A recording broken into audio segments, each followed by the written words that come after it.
டுவேட்ஸ் profitable பிசினஸ்ல இன்னைக்கு 20வது நாள். சரி, பிசினஸ் தான் இந்த மந்த் சரியா போகல, நம்ம யூடியூப் கோலையாச்சும் என்னன்னு பார்க்கலான்னு இந்த டைட் டைம்லயும் கொஞ்சம் இன்வெஸ்ட் பண்ணி ட்ரைபாட்லாம் வாங்கி வீடியோ குவாலிட்டியை இம்ப்ரூவ் பண்ணாலும் இந்த யூடியூப் காரனுக்கு என்ன வண்ணம்னு தெரியல. நம்ம ஷார்ட்ஸ் நியூ வியூவர்ஸ்க்கு காட்டவே மாட்டான். அதுவும் இல்லாம ஆல்ரெடி சப்ஸ்கிரைப் பண்ணிருக்க என் ஃப்ரெண்ட்ஸுக்குமே முன்ன மாதிரி ஃபீட்ஸ்ல காட்ட மாட்டுதுன்னு சொல்றானுங்க.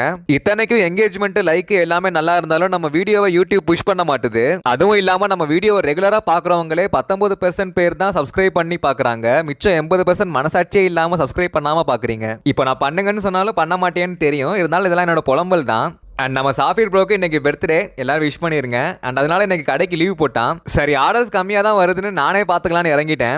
நினைச்ச மாதிரி ஒரு ஆள் சமாளிக்கிற அளவுக்கு தான் சேல்ஸும் நடந்துச்சு. டைனிங்க்கும் கூட யாரும் வர மாட்டாங்க. கடை ஓடனாலும் ஓடலனாலும் செய்ய வேண்டிய வேலை சேமா தான் இருக்கும். அதனால இவ்வளவு எஃபர்ட் போட்டும் ரெவன்யூ பாதி கூட வரலன்னு பார்க்கும்போது மனசே விட்டுரும். இந்த மாதிரி டைம்ல தான் குவிட் பண்ணிடலான்னு தோணும். ஏன்னா ரெண்ட், வீட்டு செலவு எல்லாமே இதை டிபெண்ட் பண்ணி தான் இருக்கு. பார்க்கலாம் என்ன ஆகுதுன்னு. இன்னைக்கு என்னோட புலம்பல் வீடியோ ஆயிடுச்சு. நாளைக்கு சந்திக்கலாம்.